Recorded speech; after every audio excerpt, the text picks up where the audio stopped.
All right, today is Tuesday, August 13th, 10:50 a.m. Eastern Standard. PPI was released this morning, 8:30.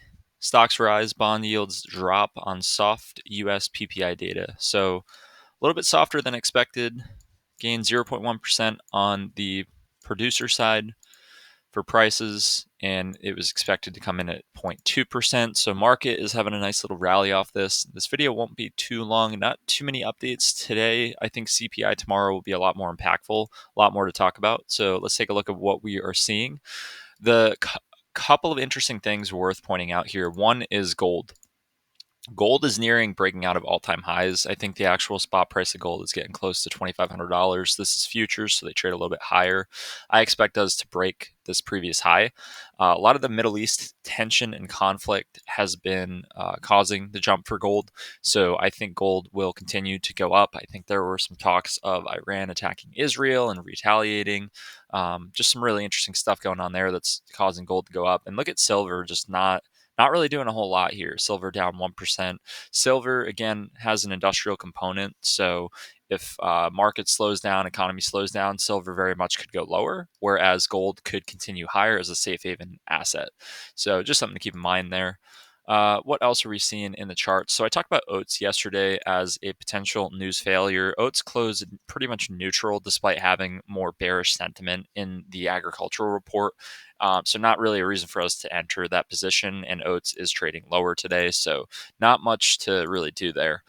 Dollar index is dropping lower as we expected. Our short position, actually, the order has been canceled. It seems like we've missed that trade. We were trying to get back to a little bit bounce back closer to 103.5. I think it bounced back to about 103.4 and then started to sell off here. So dollar index going lower as expected, just not a trade that we're in. Crude oil is down about $1 from where it opened this morning. We pulled our stop a little bit closer here, down to 77.50. So we're locking in some really nice profit here. I would hate to see it retrace back down to $73. That's just not something that we're not going to leave all that profit on the table to roll back over if oil does happen to roll over here. So we pulled in that stop, but we're still leaving plenty of room to get to our price target around $81. So we're about $2 off from getting to that price target. Depending on the price action, I may adjust that up, but I'm likely to keep that there just because oil has had a rocket of a move in the past couple days. I think in the past 4 days, we're up about 10%. So really, really great trade so far here. One, two, three, four. I would love to see oil close up here, but it's going to be tough given that PPI data and the market going up. Oil is slightly lower given that. And a lot of this depends on the Middle East stuff as well. Gasoline, same thing. It's down 1.7, getting hit a little bit harder. Gasoline's actually been underperforming oil, so I'm really happy I got in that crude oil trade instead. Other things, Bitcoin is trading right around 60,000, which is near that pivot point. I would say the pivot level is about 62,000. Whether it's going to go up or down from there is anybody's game at this point.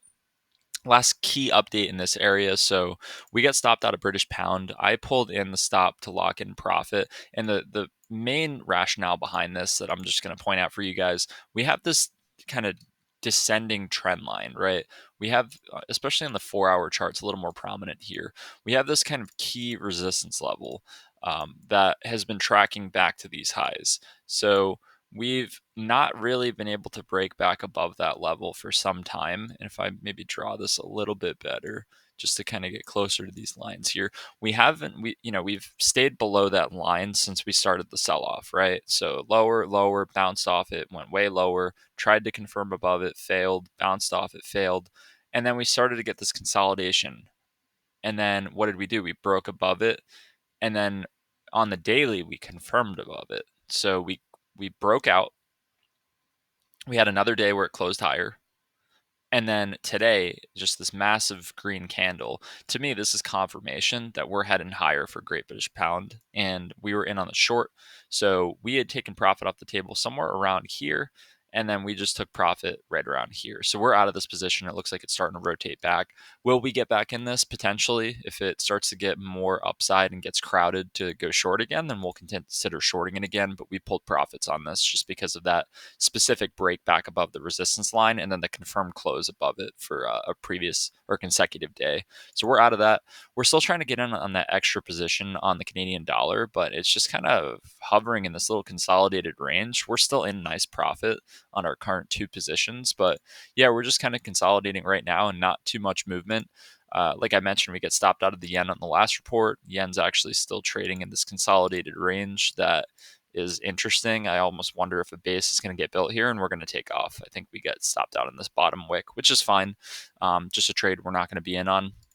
New Zealand dollar has been great. I mean, this thing's up almost every day for the past couple of days.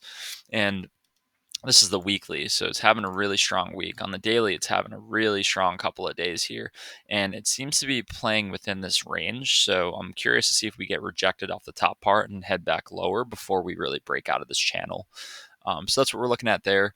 PPI, like I said, has caused a rip in the market. So S&P's up 1, Nasdaq's up 1.6, which is expected. The Nasdaq in a solid lead. The Russell's starting to pull up a bit as well. We're still in profit on the Russell short, but it is getting back to the price that we originally entered at. So we're going to watch this closely. CPI is really going to be the gauge of what direction these things end up going, if we're going up and recovering or if we're going back down. Dow's up 0.4. That's pretty much all I'm seeing. The VIX dropping off nicely. We entered cotton, which is probably going to have been a mistake. It's a small position here.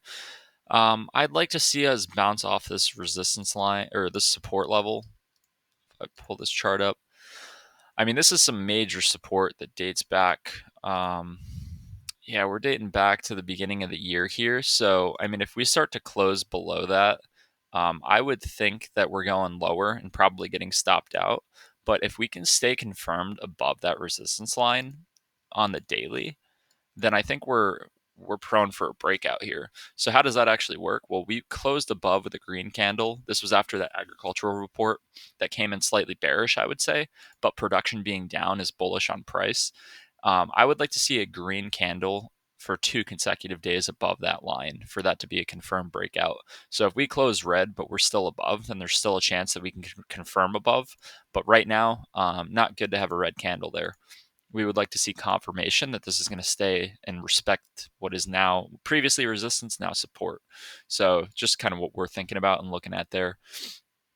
Last thing I will pull up is just a couple stock charts just to take a quick look. And I haven't looked at this today, so bear with me.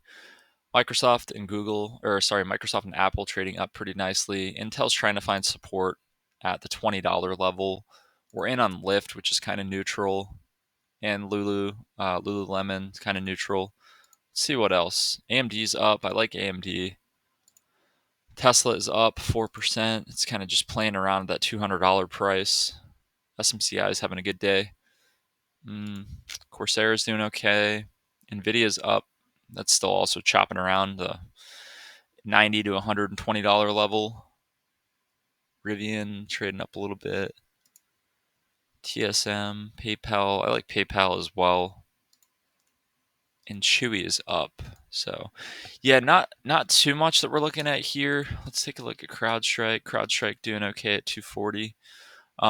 Yeah, that is pretty much what we're looking at. So we'll talk again tomorrow after CPI and see if we have some major updates. But without further ado, yeah, that's kind of the update for today. We are in decent profit on crude, hoping to get back to the $80 and up level.